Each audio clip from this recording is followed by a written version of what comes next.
So we'll talk about a number of different aspects of DNS security. We'll talk about some of the latest attacks against DNS infrastructure, including DDoS attacks, cache poisoning attacks, and then wrapping up with the way that malware uses and abuses DNS.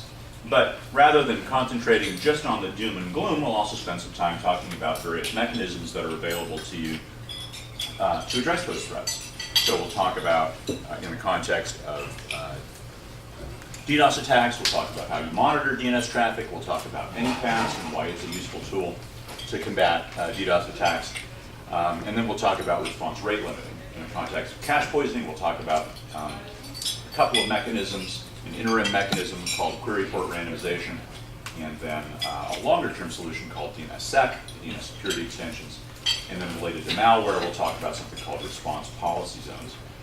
Now, my hope is that some of you are at least tangentially involved in management of DNS infrastructure. Anybody? Okay, good. I see some nodding. Excellent. Hopefully, there will be something applicable to whatever it is you happen to run to support DNS. Of course, we actually sell DNS appliances, but if you run regular bind name servers on Unix or Linux, I think a lot of this stuff will apply. Even if you run Microsoft DNS servers, God help you, you might also be able to get some value out of the presentation. We're certainly happy to give you copies of the slides, so don't feel the need to write down anything that you see there. If you have any questions as we're going through the presentation, if you would just mind just sort of waving your arm around so I know to stop and turn your way, that'd be great.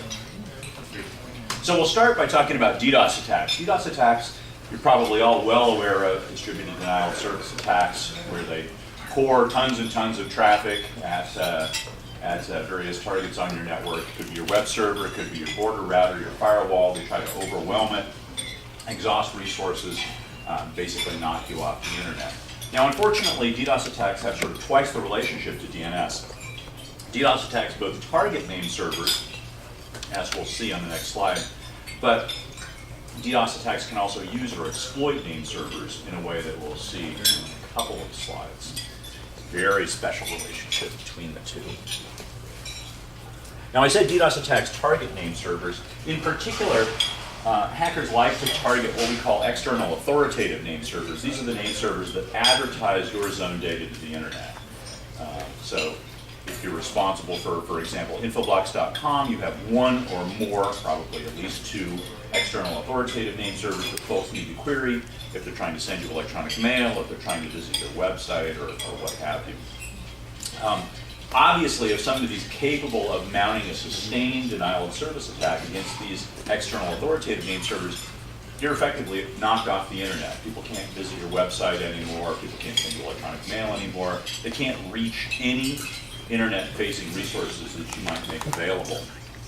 And unfortunately, there's no way to hide these things. Your external authoritative name servers are trivial to find. It takes one command, like the one you see up there, to look up the list of name servers authoritative for any zone out there in the internet. It's all public information.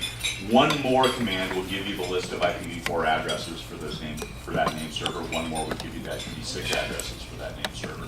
So it's very, very easy for somebody to compile a list of targets. If they have you in mind as a target, they can very easily assemble a list of IPv4 and IPv6 addresses of your external authoritative name servers. Now, unfortunately, the trend in attacks against these name servers is not very positive. Arbor Networks, as well as another competitors called Prolexic, do quarterly a second. Very difficult for most of us to sustain that type of an attack because, of course, we don't have that kind of bandwidth in aggregate to the internet. So it doesn't even matter if your name servers were able to survive an attack like that. Now, I said that DDoS attacks also use name servers, and the reason that they use name servers is because name servers make really good amplifiers. Not particularly the kind of amplifier that you see here, although I thought it was amusing that somebody dymo taped an 11 over the left dial. I gave this presentation, I think, very early this year in Texas, in Dallas, I believe, and there was a young guy in the audience, and he raised his hand kind of sheepishly and said, "What's dymo?" It took me, I think, a good 5 or 10 minutes to actually explain what dymo tape was. Next time I should bring some. Yeah. I should bring a little dymo dispenser if I could find one. I'm sure you can still get those. The real kind of amplification that we see with DNS servers is amplification of traffic, as you might expect. And it often involves what we call open recursive name servers, like the ones that you see up along the top of the slide here. It's a fancy sounding term, but it's a simple idea. An open recursive name server is just one that accepts recursive queries from any old IP address. So anybody could send an open recursive name server a query for, say, the address of www.infoblox.com, and even if that name server didn't already know, it would go off and potentially query the root name servers and the com name servers and the infoblox.com name servers to find the answer, and then we deliver that answer to the querier. So the way that this kind of amplification works is that somebody, like the evil resolver down here in the lower left of the slide, starts firing off queries to these open recursive name servers. But rather than sending those queries from his own IP address, he sends those queries from the IP address of some web server, border router, or whatever that he wants to target out on the internet. Now, in the case of DNS, spoofing that IP address, spoofing the IP address for the query is really, really easy. Why is that? UDP. It's UDP based, right? It's connectionless. So he doesn't have to worry about TCP connection setup. He doesn't have to worry about TCP sequence numbers. He's effectively just stamping a bogus source IP address into an IP header and sending it on its way. And that open recursive name server is going to do whatever work is necessary to find the answer. And then when he responds, he's not going to respond to the resolver. He's going to respond to the target whose IP address was spoofed.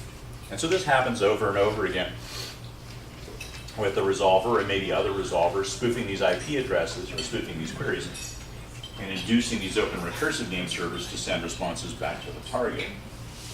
Now, the illustration that we just saw there isn't necessarily a very effective attack. If the responses are about the same size as the queries, it really doesn't do anything for the attacker, right? He may as well just spoof the traffic and send it directly at the target. So he's going to look for a situation in which a relatively small query will elicit a relatively large response. So luckily for him, there are a number of cases where that happens. So I'll give you 10 or 15 minutes to read through this output, during which I'll finish my salad.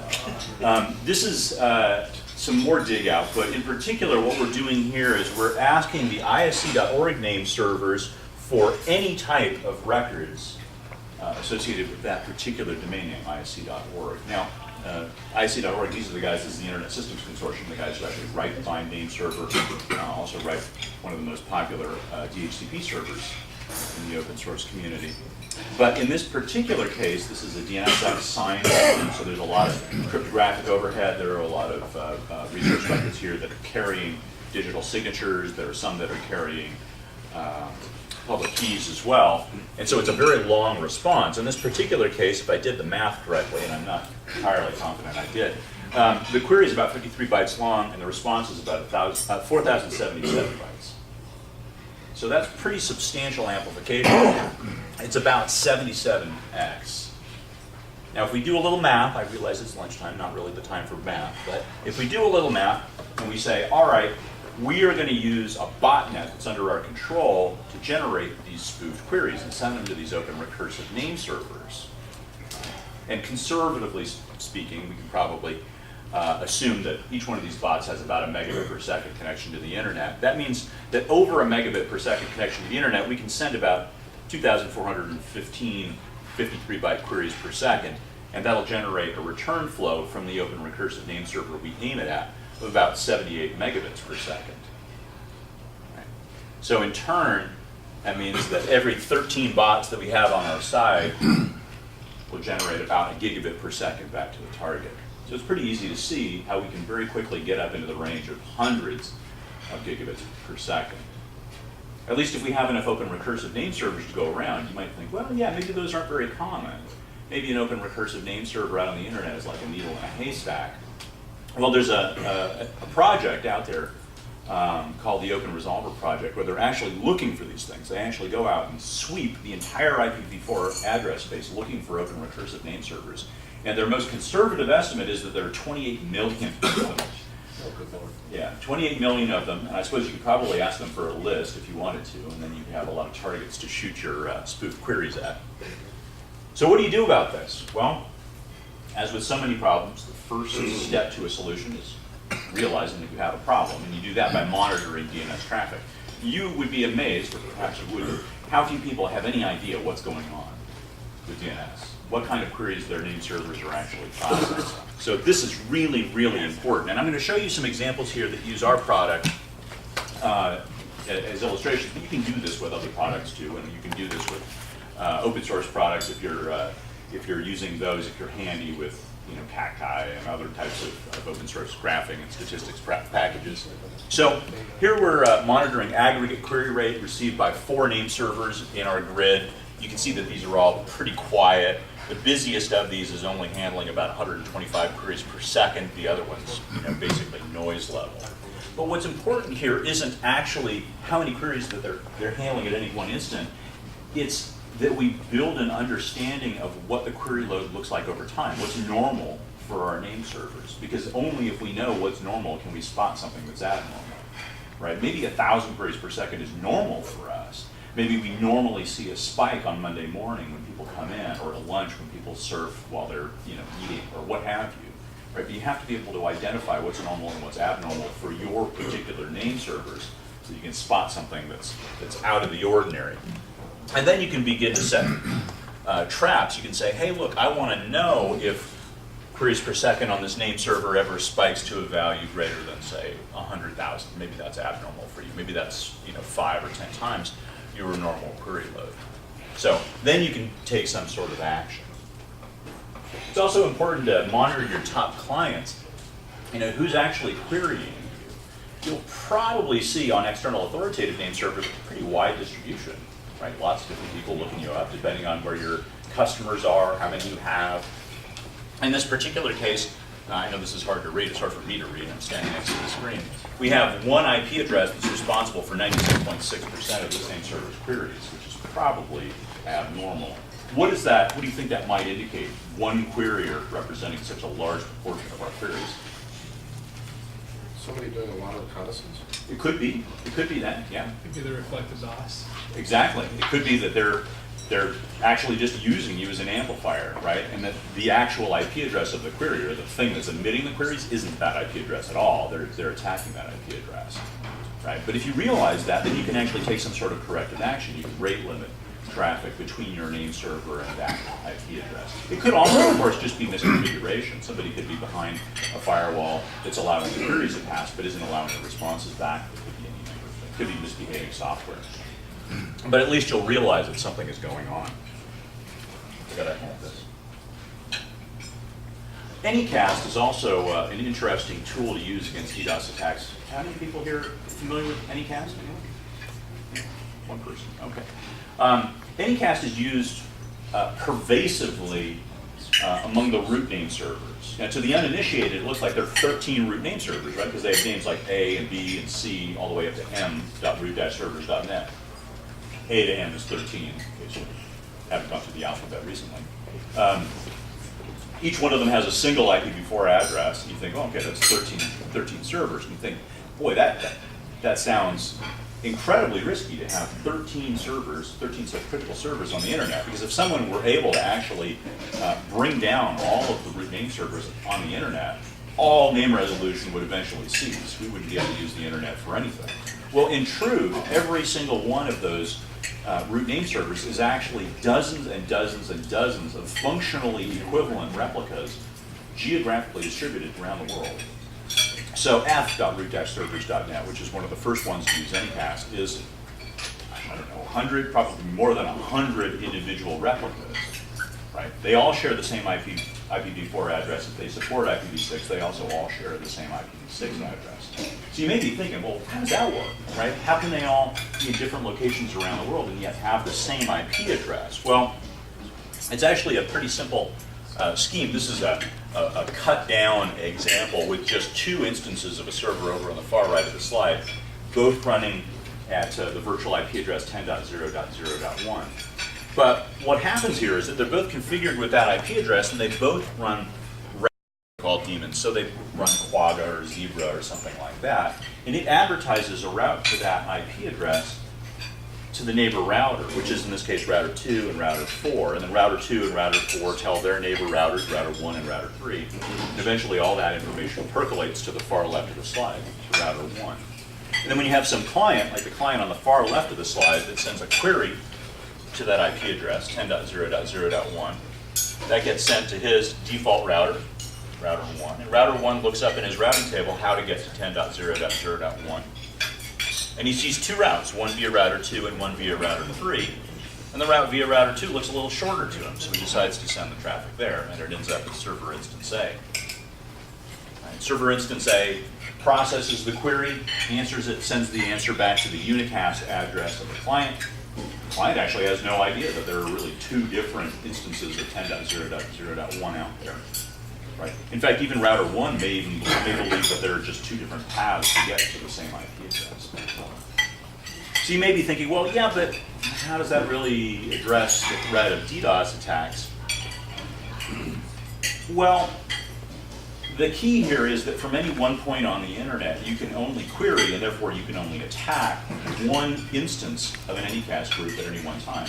So for example, if a hacking organization was able to source a lot of traffic from, let's say, mainland China or South Korea, where there were a lot of infected Windows machines, then they could attack f.root.servers.net, but all of their traffic would be soaked up by the closest instance of f, and only if they managed to actually disable it would they then be able to attack the next closest instance, because it would fail, the routes would reconverge, and then they'd be able to talk to the next closest one, and so on. So, unless you can simultaneously source traffic from all points on the globe at the same time, you can't really DDoS something like the root name servers.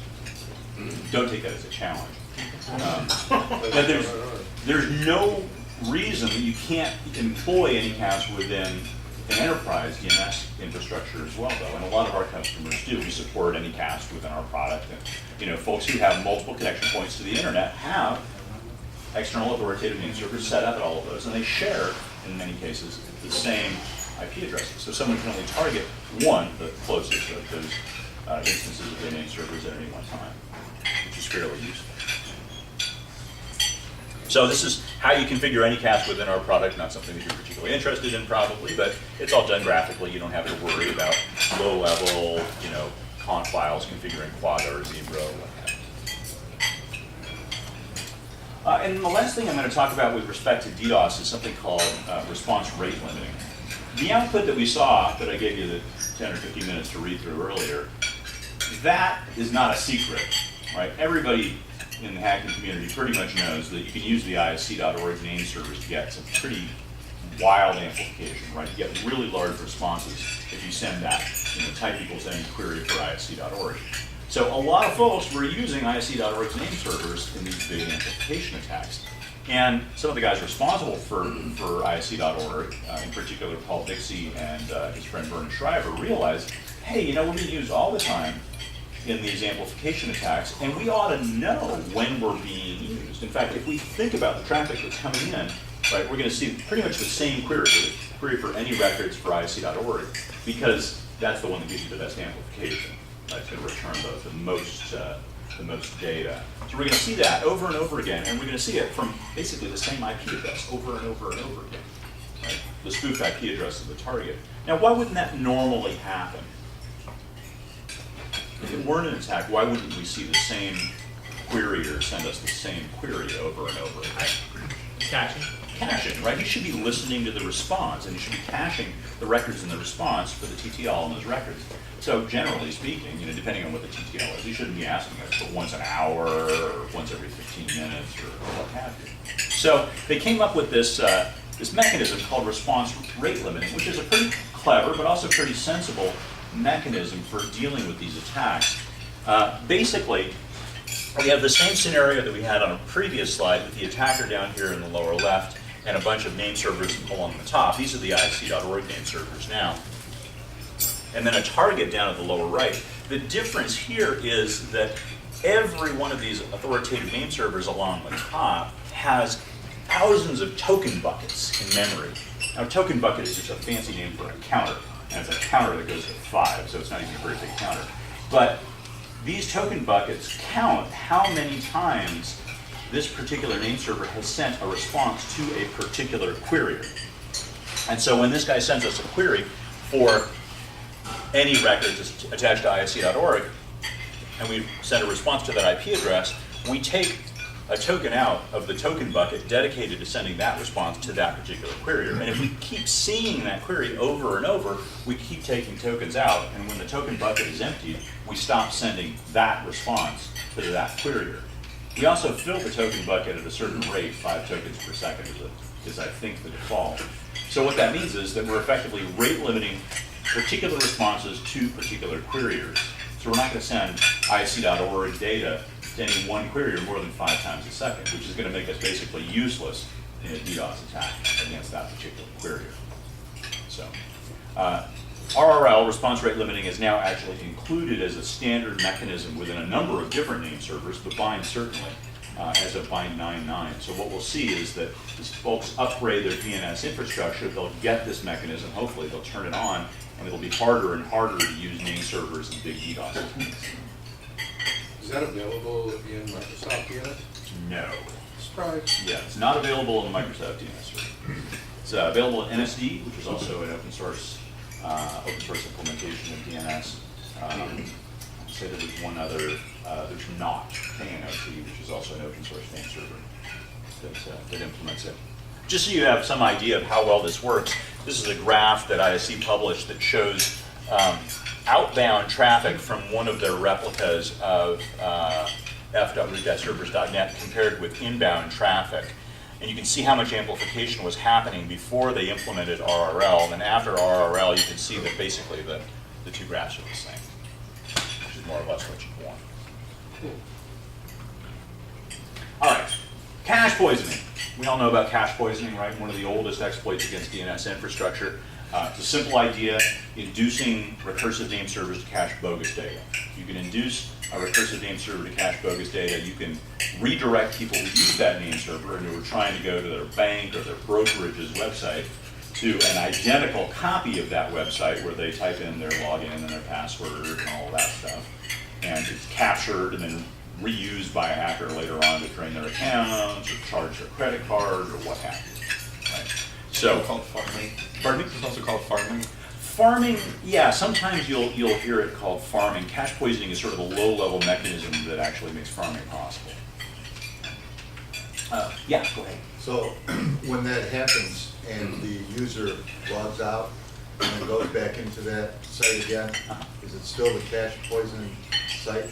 Or? Totally depends on the lifetime of the poison records. So if you manage to poison a recursive name server, you're also dictating, you actually get to set the time to live on the record, the poisoned records. So let's say I managed to inject a poisoned address record for www.zappos.com. I get to dictate what the TTL is. And the TTL is a 32-bit value, so it's up to about, 4 billion seconds, I guess. You have that live in there. Of course, if you're especially nefarious, you might give it a relatively short lifetime so that somebody uses it, right? They reveal their login and their password to the Zappos website that you capture and then use to buy shoes under their name, I guess. And then it disappears, and there's really almost no evidence that it's happening. So how does this happen? Well, the first time we saw this, it happened back in 1997 in something called a cache corrupt attack, which is named after the guy who carried it out, a guy named Eugene Cache-Corrupt. I should explain that in 1997, if you wanted to register a subdomain of one of the big generic top-level domains, com, net, or org, there was only one place you could go. Anybody old enough to remember where that was? No? It was the internet, right? It was a website called the internet, www.internet.net. It's run by Network Solutions. Yeah, you went there, you registered a subdomain of comnet or org for $70 for 2 years worth of registration, $35 a year thereafter. Network Solutions had monopoly control over that business, and in 1997 there were some people who believed that that was really unfair and that they deserved a piece of the action. And one of those people was Eugene Cache-Corrupt. And he and a bunch of like-minded individuals founded this sort of loose organization called the Alternative Network Information Center, and they demanded a piece of the action. They wanted to be able to charge $35 a year for registration as well. Well, they weren't getting a lot of press, and they weren't really moving the ball much, so he decided he would mount this cache poisoning attack and redirect people who thought they were going to go to the Internet's website to his website. So here's how he did it. Kasparov's got control over this resolver that you see in the upper right. He's also got control of the alternate.net name servers. They're similar to, but not the same as the internet.net name servers. So he starts out by firing queries at big recursive name servers around the internet. And he asks them to look up something in alternate.net, like the address of xxx.alternate.net. And this name server's probably never heard that domain name before. So it turns around, it asks the alternate.net name server for an address for xxx.alternate.net. And the name server obliges and sends a response, but it includes as a special added bonus an address for www.internet.net. Right? Even though we didn't ask for it, it includes it in something called the additional data section of the DNS message. And both those records get cached on the recursive name server, and anyone using that recursive name server from that point forward, up until the time that that bogus record times out of cache, ends up going to the wrong web server. Right? So this happened to me. I was doing some research for a customer and typed in www.internet.net, and the website that came up was plainly not the Internet's website. You know, big banner across the middle of it talking about this unfair monopoly that Network Solutions had, blah, blah, blah. So I knew I was in the wrong place. So we ought to give Kasparov some credit. Didn't really do this for personal gain, not exactly, not direct personal gain. Did this as a form of protest. That didn't really help him when he was apprehended by the Royal Canadian Mounted Police in Toronto and extradited to the US to face trial. Though I guess he had a long drive to explain it to them. Now, there's a problem here, right? That recursive name server is doing something that it shouldn't do. What's it doing? It's caching a record of what you're asking for.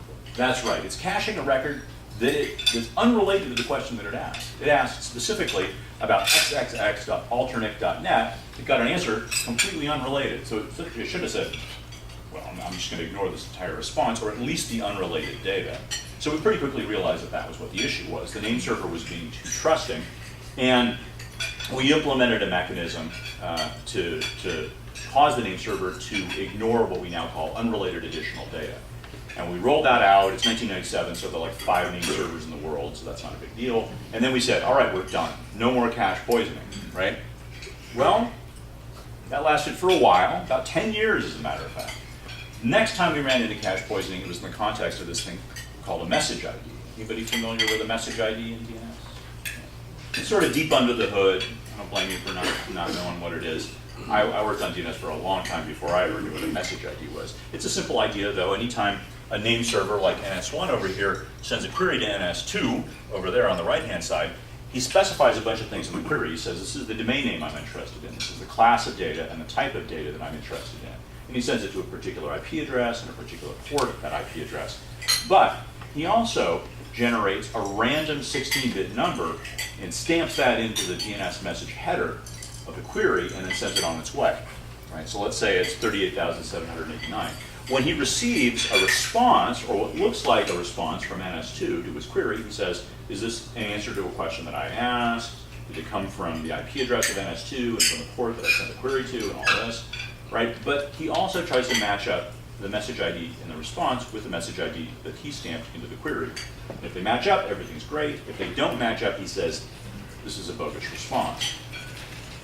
Now that mechanism was not originally meant as a security mechanism, but within the DNS community, we always kind of took it for granted that it gave us some security, because we figured if you were a hacker, if you're down here and you're just trying to spoof a response to NS1 from NS2, and you never saw the message ID go by, you would just have to blindly guess this random 16-bit number, right?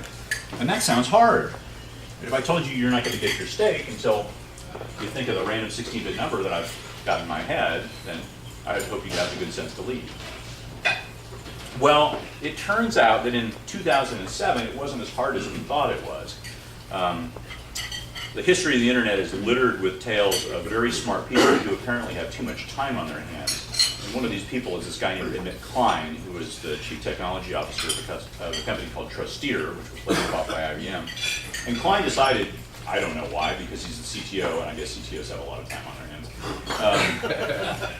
decided one day he would download the then current version of Bind and examine the pseudo-random number generator that we were using to generate the message ID. Right? Now, it's a dirty little secret of computer science that computers, despite the behavior that you might see from Windows, computers do not like to do random things. Computers like to do the same things over and over and over again. Right? So when we need randomness, like a random 16-bit number, we have to fake it. And that's what PRNGs are for. They basically are mathematical functions. They look around at various parts of the operating system. They look at random areas of memory. They count microseconds between keystrokes. They look at the time on the clock. And they jam all this digital data into this big numerical meat grinder, and they turn a crank. And what pops out, if we've done a good job, is, while not truly random, at least really unpredictable. And Klein, after his analysis of the PRNG that we were using, not to get too technical on you, found that it sucked. And that if it generated an even message ID, the next message ID it would generate was not 1 in 16 bits, 65,536 possibilities, it was 1 of 10 possibilities that you could compute from the prior message ID. So what this means is that if you find a name server running this old PRNG around on the internet, and there's still lots of them today, you can send it a query and you can say, hey, go look up www.infoblox.com for me. And it'll turn around and it'll query one of the infoblox.com name servers. And we'll just wait and look at the message ID that it specifies in the query. And we'll do a little bit of math if it's even. We'll calculate the only 10 possibilities for the next message ID that we'll generate. And then we turn around immediately and we send it a query for something really valuable, like, hey, tell me the address of www.paypal.com. Rather than waiting for it to really query the PayPal.com name servers, we send 10 responses spoofed from the IP addresses of the real PayPal.com name servers, guessing the only 10 possible next message IDs, and we've won. One of those responses will beat the real PayPal.com name server's response that will have the correct message ID, and we can have www.paypal.com point to whatever we want it to point at. So, needless to say, we took this pretty seriously too. In this particular case, though, like with the Kasparov attack, this is just an implementation flaw. It's a bad PRNG, and there were better ones available. We grabbed one out of like OpenBSD and grafted it into Bind, and then we rolled that out, and now it's 2007, so there were millions of name servers. The job of upgrading them all is non-trivial. But then we figured we're done, right? No more cache poisoning, because now if you're going to successfully spoof a response from a name server to a recursive name server, you got to guess this random 16-bit number, and that is hard. Well, it turns out it's not that hard, right? And another very clever guy with too much time on his hands, a guy named Dan Kaminsky, discovered this in 2008. He said, you know, if I get a lot of guesses at the outstanding message ID, I still have a pretty good chance of guessing correctly. In fact, at the time, because of the way the Bind name server worked, this fell into a category of attacks called birthday attacks, which get their name from something called the birthday paradox. Anybody heard of the birthday paradox or birthday attacks? All right, a few of you have. All right. So for those of you who haven't, bear with me. Right? The birthday attack gets its name from the birthday paradox, and the birthday paradox is actually not truly a paradox, right? A real paradox is like the grandfather paradox that says, you know, traveling backwards in time is impossible because if you could travel backwards in time, you could kill your grandfather, and then if you killed your grandfather, you wouldn't have existed in the first place to travel backwards in time to kill your grandfather. Right? That's a real paradox. This is a statistical curiosity, and it basically has to do with the chance that 2 or more people have the same birthday, people chosen at random. So Alex and I, for example, we're not really chosen at random because we work at the same company, but if you imagine that we were chosen at random, the chances that we have the same birthday are pretty poor, right? It happens about 1 in 365, or if you count leap years, 1 in 365 and a quarter times, right? But if we add more people into the mix, chosen at random, the chance the 2 of us have the same birthday start to go up, obviously, right? Particularly because I'm using one birthday, Alex is using another birthday. If we add you into the mix, then you have to fall into one of the remaining 363 out of 365 birthdays, right? And the more people we add, that numerator goes down. And there's a very fancy looking formula, which I've printed for you here, mostly to show you that I could put a formula into PowerPoint. And it shows the chance of some n people all having different birthdays, which is the opposite, right? Calculate the opposite first. And the only thing important here is that the numerator of this fraction goes down every time we add a person. But if we multiply that out for relatively large numbers of people, we get a surprising result. As of only 23 people, you've already got a better than 50% chance that 2 or more people have the same birthday. That is really surprising, right? At 50 people, you've got a 97% chance that 2 or more people have the same birthday. At 100, you've got 6 nines of probability that 2 or more people have the same birthday. That is really, really counterintuitive. I've explained this to my wife. My wife's a very bright woman. She went to Berkeley with me, but she studied, what did she study? Spanish literature, of all things. So she maybe, wouldn't be expected to be familiar with this. Not a math or a statistics major or a computer science major, but she totally refuses to accept this, right? And she says, no, it ought to be 183, 182 people in a room to have a 50-50 chance that 2 or more have the same birthday. And I'm like, no, at 100 people, you got 6 nines of probability. She says, I don't buy it. So I said, well, there's a Wikipedia article you could read about this. And she says, Wikipedia's all lies anyway. you probably edited that moments ago. So I don't believe that either. So those of you in the audience, for those of you in the audience who may be naysayers, we will try this today just to make sure that it actually works. And we've got 33. Probably 33 people. Okay, so we're over 70%, so we'll see how this goes. I usually have pretty good luck here. Now, the way I usually start this, and certainly with an ISSA chapter, I would start it this way. I start this sort of to represent that I'm not simply trying to socially engineer your birthday from you, is to give you my birthday. So my birthday, which nobody ever has for whatever reason, is October 25th. Nobody? Yeah, there never You see is. your birth certificate, so you're not making that up? You can see my driver's license if you want it. So, October 25th? No, October 25th. Why don't we start with you, Alex? Where did you September 25th. September 25th is an off by 1 error. All right, September 25th? January 20th. January 20th? January 20th. Oh, bingo! All right, well, you can exchange contact information. Send each other an e-card or something. January 20th. Usually that gives me enough, this exercise gives me enough time to actually get a drink of water. Apparently not today. Well, the reason that this is actually relevant, rather than just kind of a fun parlor game, is that even though there are many, many more message IDs than there are birthdays in the year, if you get a lot of guesses, you still have a pretty good chance of guessing correctly. So these are the approximate chances of getting a correct guess with, say, 200, 300, 500 guesses out of 65,536 possibilities. So Dan realized that he just had to come up with a scenario in which he could have a lot of guesses at the outstanding message ID. And Dan's a very clever guy, right? He's going to play the part of the hacker up here in the upper right. He's going to attack the recursive name server over here on the left-hand side. And these are the real PayPal.com name servers down at the bottom. Now, I show them not because he has any control over them at all. He doesn't. They're not complicit in the attack in any way, right? But they're going to receive some queries and they're going to send some responses. And that'll sort of bound the vulnerability, so we'll show them on the slide. So the way that Dan starts off is he sends a query to the recursive name server for some random domain name in PayPal.com. Right? He just makes up a label, q00001.paypal.com. And that recursive name server has never heard of that before because, in fact, that domain name doesn't even really exist. So it turns around and queries one of the PayPal.com name servers. But the very moment Dan sends the query, he starts pouring in spoofed responses, as many as he possibly can.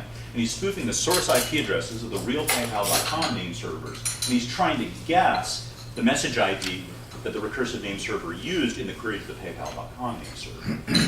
Right?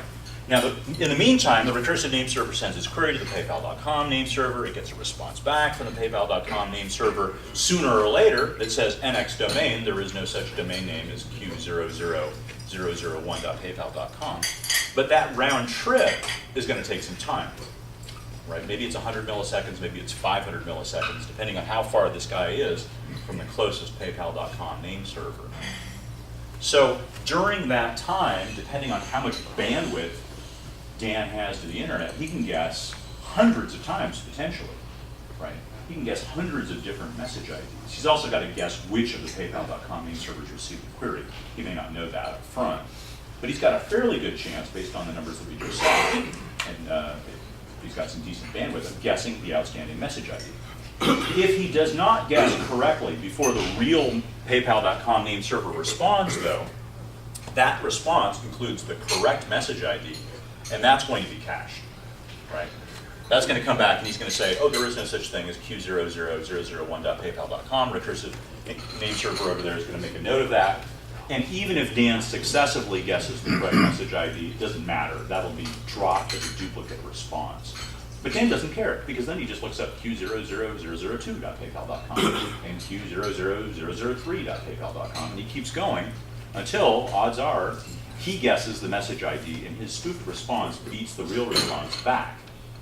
Right? And then he can have that response pointed whatever he wants to. Now, some people look at that and they think, yeah, but you got to cycle through all these different names. It seems like that would take a long time. Remember how fast name servers are, right? A good name server can process tens of thousands of queries per second. In one of the first exploits we saw of this vulnerability after the details became public, the exploit took about 10 or 11 seconds to poison arbitrary data into a recursive name server's cache. 10 or 11 seconds. Now there's one other problem with this as we've illustrated it. What's that? There's one other way in which Dan hasn't really achieved anything useful.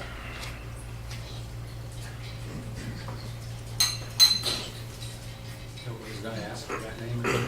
Exactly right. Right. Who's going to q00001.paypal.com? People go to www.paypal.com or just paypal.com, right? But I said Dan's clever. Dan realized he didn't actually have to answer the question. He didn't have to send back a response. He could send back a referral. And the referral could look like this. It could say, well, you asked about q00001.paypal.com's address. It turns out that's in a delegated subdomain of paypal.com served by a name server called www.paypal.com. And here is that name server's IP address. So, 10 seconds to poison arbitrary data into a recursive name server's cache. This was what we refer to as a game over vulnerability. This is the kind of vulnerability that if you cannot fix it, you can pack up your internets and go home. Because you cannot use the internet to do anything safely anymore. Because DNS is used to mediate every non-trivial transaction that occurs over the internet. If you can't trust DNS, you can't trust anything. And we were incredibly fortunate that Dan is a white hat, and Dan let us know within the DNS community about the nature of the vulnerability first, and we had months to figure out what we're going to do about it. And the natural thing to do is to say, oh gosh, the message ID is too short. Let's make it longer. Let's make it 32 bits or 64 bits, and that way it'll be really, really hard for somebody to guess, even if they've got a lot of guesses. The problem is you cannot do that without breaking backwards compatibility with every implementation of DNS ever written. Right? So that is not an option. The other thing, the other possibility is what we actually did, most of us in the DNS world did, which is called query port randomization. Now, I have to explain that up until this point, most recursive name servers, when they started up, they would just ask the operating system for a port from which to send queries. They'd say, hey, I need a port, and the operating system would dole out a port, and it looked kind of random, but it was, whatever, 5172, let's say. And that name server, from that point forward, would always send queries from port 5172. Right? All you had to do is look. If you ever received a query from that name server, you'd say, oh, he's using port 5172 as his source port. Right? So if you had to spoof a response to that name server, aim your responses at port 5172. In the wake of the Kaminsky vulnerability, we changed that behavior. And we told the name servers, all right, when you start up now, I want you to ask the operating system for 8,000 ports or 16,000 ports. And every time you send a query, I want you to choose another port to jump to randomly to send your query. And I want you to track which queries you've sent from which ports. And when you receive a response, you need to check not only that it has the right message ID, but also that it was received on the right port. So in that one stroke, we've made it 8,000 or 16,000 times more difficult to successfully spoof a name server.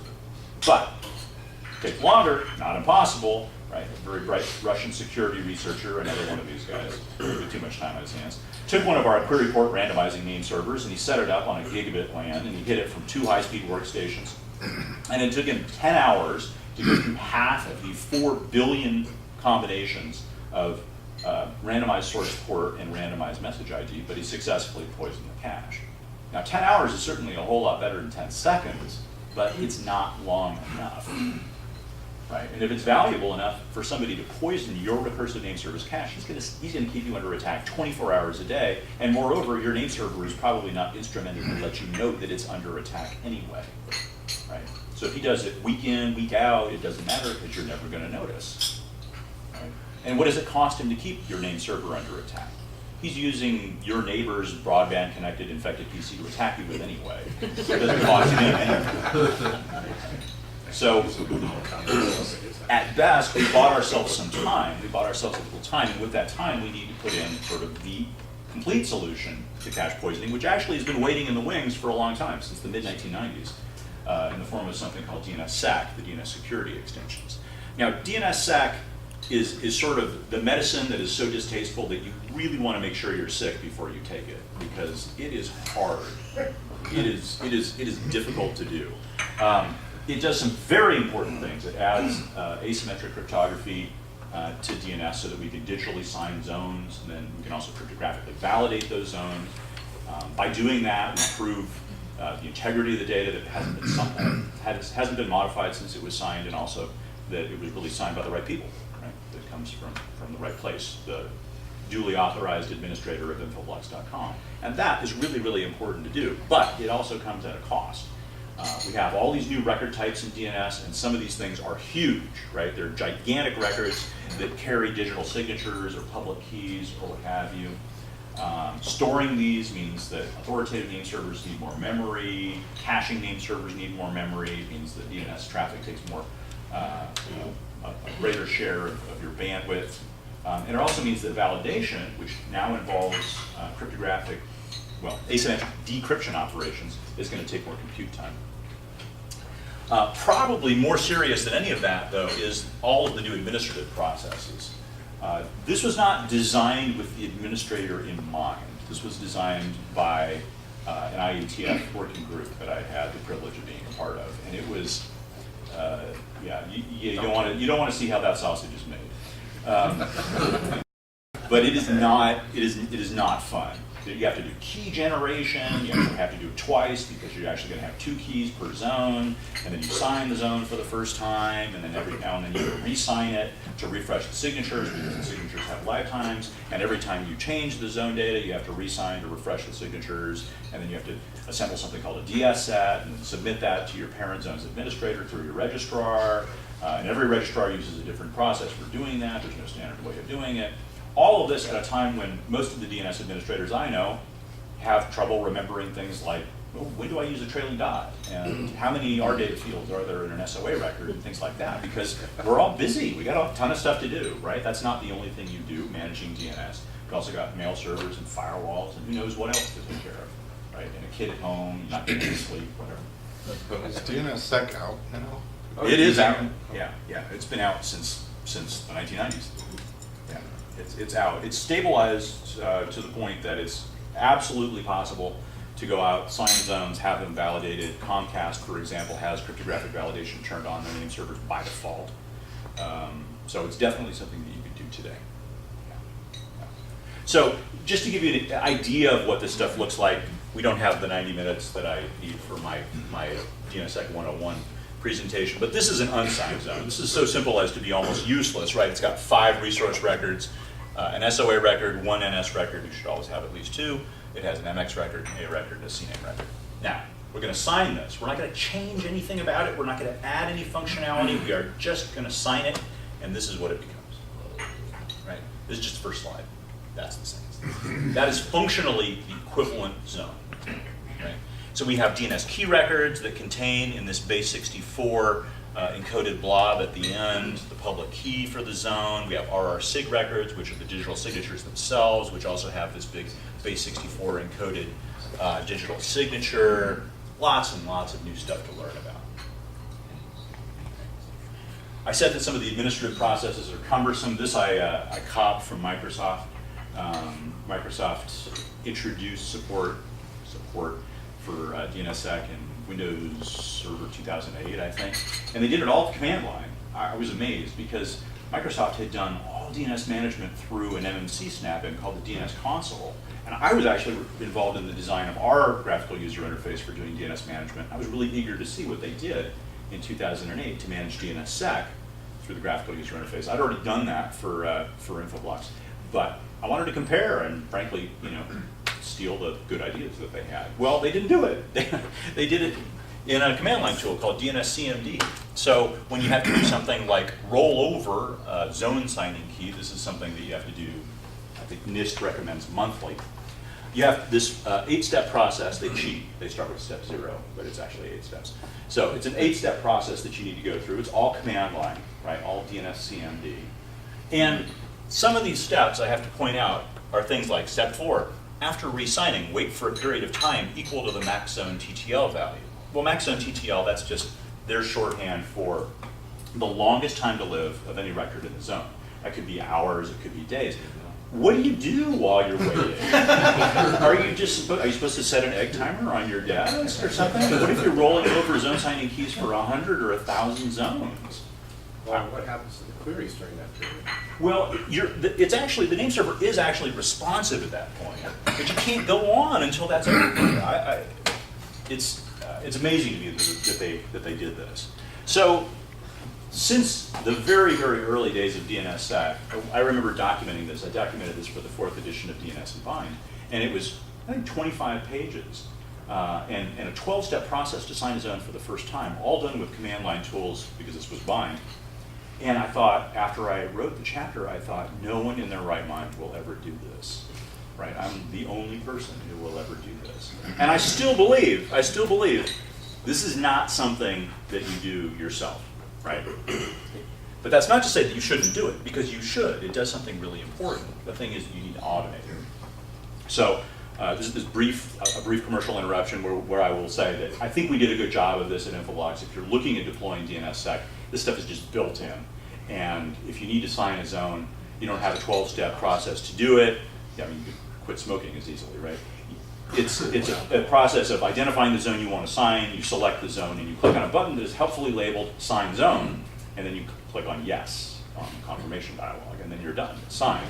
And then after that point, when, for example, the signatures are about to expire, well, what do you know? Computers can tell time, and they actually know that the signatures are about to expire, so they'll refresh the signatures. And when you modify the zone data, because you're using our graphical user interface or our API or whatever, we know you changed it, and so we know to re-sign that data too. So, to the extent possible, we automated that. I will not say, I mean, other vendors have done that, and there are actually open source tools that you can use with Bind that help out with this. There's OpenDNSSEC, for example. So if you're running Bind, just plain vanilla Bind, and you don't want to invest in our product, then look for OpenDNSSEC. There are other options available to you. But please do look for some kind of automation, because it's really hard to do well. I will tell you 2 brief stories about how hard it is to do well. That rollover that we saw there, there was a big muff in a rollover recently by the people who run the .us top-level domain, and that's VeriSign. And VeriSign's entire business at this point is DNS. They sold their cert business to Symantec. Their whole business is DNS, and they muffed a rollover, right? The first time that we saw DNSSEC go bad, the rollover that they were trying to do was, or actually, I don't remember whether it was a rollover that went bad or whether it was something else, but it was NASA.gov. So if the guys at NASA, the rocket scientists at NASA, can't roll over a key successfully, then mere mortals like us probably can't do it either. Sorry, you had a question. Just, the benefits for DNSSEC if other people aren't using it. What's the point? There is sort of a chicken and egg problem with DNSSEC, which is that if you sign things today, there aren't that many organizations who are currently doing validation. Like I said, Comcast has it on their recursive name servers by default. So I'm getting a good address for everybody's home router. Well, no, Or a good name for it. other way around. It's when I'm a Comcast customer, so when I look up your data, if your data is signed, I know your data is valid. So any Comcast subscriber can validate your data. But if I'm trying to go somewhere that doesn't have a DNSSEC name server, it's just a standard name server, there's no value coming back to me as the user, like you're saying. Right. That's right. So until everybody, or a lot of people, Yes. chicken and egg. Yeah, so we got to get kind of over the hump. At this point, we've gotten to the point where most top-level domains are signed using DNSSEC. So it's up to the rest of us, people who own subzones, of those top level zones. We're the ones who need to sign now. And there's some pressure being put. If you work for the federal government, I don't know if anybody here does, but if you work for the federal government, then there's an OMB mandate that basically says you have to sign all external facing, that is internet facing subzones of Gov done. If you don't, then the CIO that you work for is not going to get his bonus. So There's motivation. yeah. On the other side of the pond, where they didn't have a stick to use, they used a carrot, which I thought was really interesting. The guys who run the top level NL zone, which is the Netherlands, they said, well, there's not that much we can do in order to encourage adoption of DNSSEC. Like the registries here in the U.S., the ones that are, for example, run by VeriSign, they just have a wholesale relationship to registrars. They actually don't have any direct relationship with customers. So what they did was they said, okay, normally we sell registration to our registrars for €6 per domain name per year. If it's a DNSSEC signed subzone, it's now 5. And at that point, every registrar who resold subzones of .nl said, we can't compete unless we do this. Because the margins are so thin in that business. Not a good business. Well, that brings us to the very, very end, where we're going to talk just briefly about malware and DNS. Malware used to have kind of a sort of abusive relationship to DNS, let's say. Malware would just assume that DNS was available to it. It would infect some device, maybe on your home network, maybe via some sort of a drive-by infection or some download that you shouldn't have installed. And then it would ride into the inside of your enterprise network and assume that it had a name server available to it that it could use to look up the current IP address of its command and control server or a drop server that it was going to exfiltrate data to, or what have you. And the name server just obligingly gave back the answer. Well, those same two guys who came up with response rate limiting, Paul Vixie and Vernon Schreiber, realized, hey, there are all these organizations out on the internet that do research into malware. And they'll disassemble malware. They'll look at the compiled-in lists of domain names that the malware will hunt through to find an active command and control server, or the domain generation algorithms that will produce the lists of domain names. Or they'll just set up malware on a controlled network, an isolated network, and look at the stream of queries that the malware sends. But in aggregate, we've got this big database of domain names that we know are used by malware, we know are malicious. And if we could just get that database of domain names close to our recursive name servers and say, if you get a query for one of these domain names, do not answer it, that would be really good. So they came up with this thing called response policy zones. And response policy zones are just like regular zones. They're transferred around.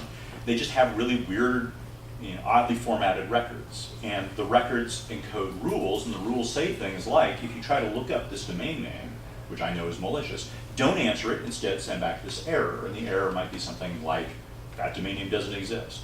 Or you can send back like a different IP address. You can wire it to send back the IP address of your honeypot or something in your walled garden, where you can redirect the malware and actually look and see what it's doing, right? So you can better identify it, better mitigate the threat. So it's a really, really neat mechanism, very simple in a way. The way that it normally is deployed is that somebody out there on the internet has a master name server for one of these response policy zones, and you configure one or more of your recursive name servers as secondaries for that zone. So you pick it up via zone transfer. It also means that you can get just the deltas, because you can use incremental zone transfer. You get notify messages when they change it, so you can propagate it really quickly. So you get really up-to-date information. And then when a client, like this one over here, sends you a query for something that's in that response policy zone, you send back an error or redirection to some IP address. And moreover, you log the fact that he tried to look that up. You say, hey, the guy at that IP address tried to look up this domain name, which is, Zeus or config or whatever.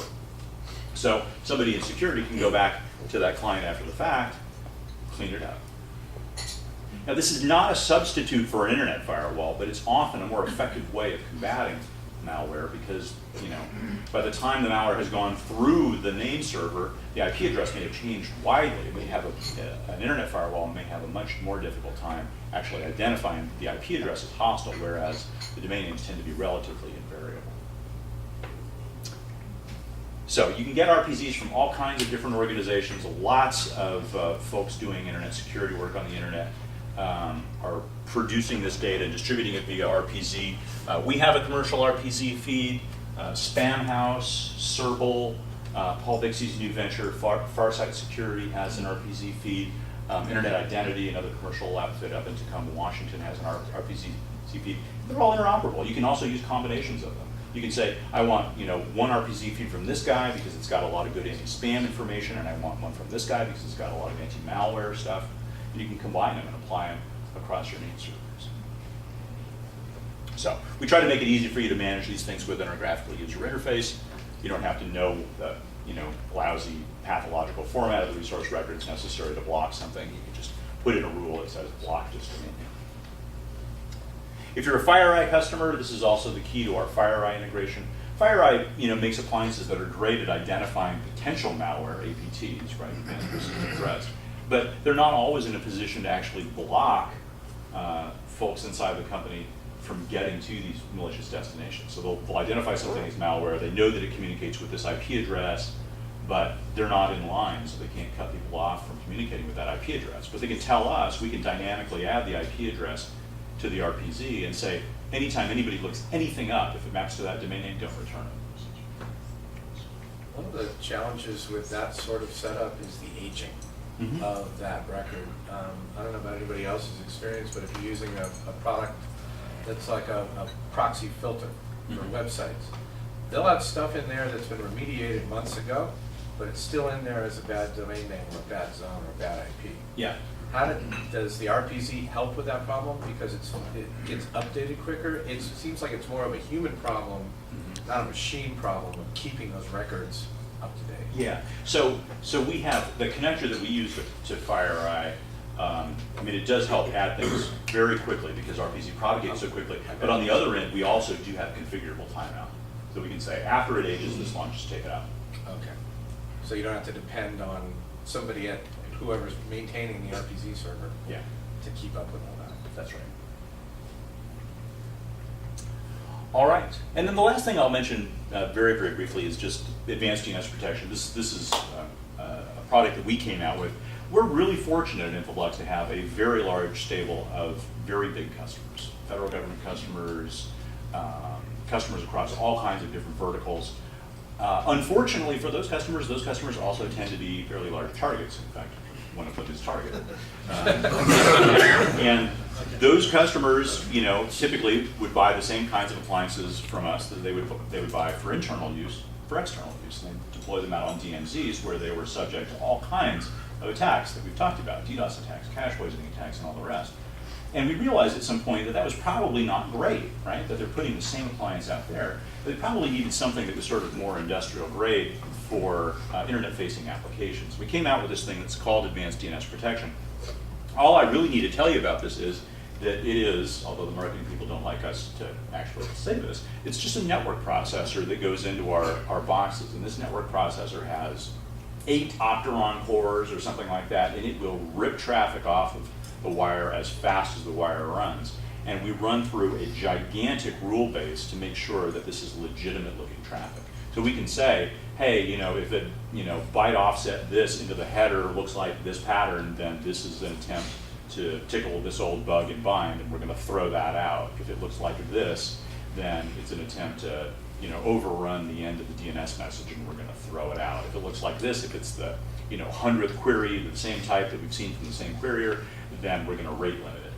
So it's basically a big sieve that we pass everything through before throwing it back to the name server on the back end. Right? And it also reports, hey, I saw this many of this kind of, this kind of packet, but I did not pass back to the name server on the back end. It's also dynamic, which is really important, because if we had simply, chiseled into slate tablets a list of what we thought were the, best rules for detecting whether or not something was a real DNS message, query, it'd be out of date the minute you deployed it. So this is actually dynamic. We have a security research organization that keeps this thing up to date. And if you're willing to accept updates from us, we will update it as rapidly as we find new intelligence about what's going on the internet. So it's pretty cool technology. works really well. The amazing thing is that you can have one of these name servers under a withering attack. You can send, full line rate garbage at it with a tiny stream of legitimate queries intermixed, and it will continue to respond to those legitimate queries. Whereas almost any other name server, Bind name server, Microsoft DNS server, or whatever, once you hit it with a lot of garbage, it won't respond to anything. You guys can all. We're running out of time. All right, so this is the very end. So the good news is that despite the fact that we're seeing this, increasing landscape of DNS attacks against DNS infrastructure, we've got more and more tools available to us. We support most of these things, but I would also say that for those of you who are running, for example, Bind on Unix, Bind on Linux, or whatever, there are options available to you too. A lot of these mechanisms are built into those things. Yeah. Can you just give a 30-second high-level, what's the difference, or why would someone go directly to VeriSign or Ultra DNS, dying one of those versus like an Infoblox solution? Yeah, so cloud-based DNS hosting is certainly a viable option for some folks. I would say that it's a little bit unpredictable because it's metered, of course, right? So if you end up getting a lot of queries or more queries than you expected to, your bill's going to be higher than it would be otherwise. They do have big Anycast clouds, which are good at resisting DDoS attacks. You kind of have to use their graphical user interface for managing the data, and most of theirs aren't particularly good. I know those three players all pretty darn well. You're also not able to, if you find, for example, that there's a vulnerability in some version of Bind, if you run your own infrastructure, you can upgrade it right away. In the case of Dyn or Newstar or VeriSign, you're at their whim. They're not going to change their operational calendar according to what you need. Yeah, we've heard process, so to get a change made, the workflow of submitting a ticket to get that change, sometimes it doesn't fit in with what the business needs, as far as how quickly you need those changes to be reflected when it's out in the cloud like that. The other one is cost. We have several customers who brought it back in-house, so it was out, off-prem, they brought it back in-prem, and they've saved, the ROI has been like 7 to 9 months. So they charge pretty hefty for those solutions. So if you're looking at it, I'd at least have the conversation and bring in my engineer to talk more about what the options are out there. Steve? Quick question, IPv6. So in that whole presentation around security, what would be the impact of IPv6, or is there? Adoption of IPv6 is sort of orthogonal to most of the stuff that we talked about. It doesn't really make anything easier. It doesn't make anything worse. It's just, it's just there. Yeah. At this point, though, a real necessity, because as you know, Aaron is out. We're down to our last /8. So it is very, very, very difficult to get any more IPv4 address space from Aaron, or from anybody for that matter. If there's anybody but LACNIC or Afrinic. No, actually Afrinic. So Africa is, I think, the only regional internet registry that still has much IPv4. So if you want IPv4, move to Africa. Avoid West Africa for now. Until Ebola dies down. All right. Well, thank you guys all very, very much for having us.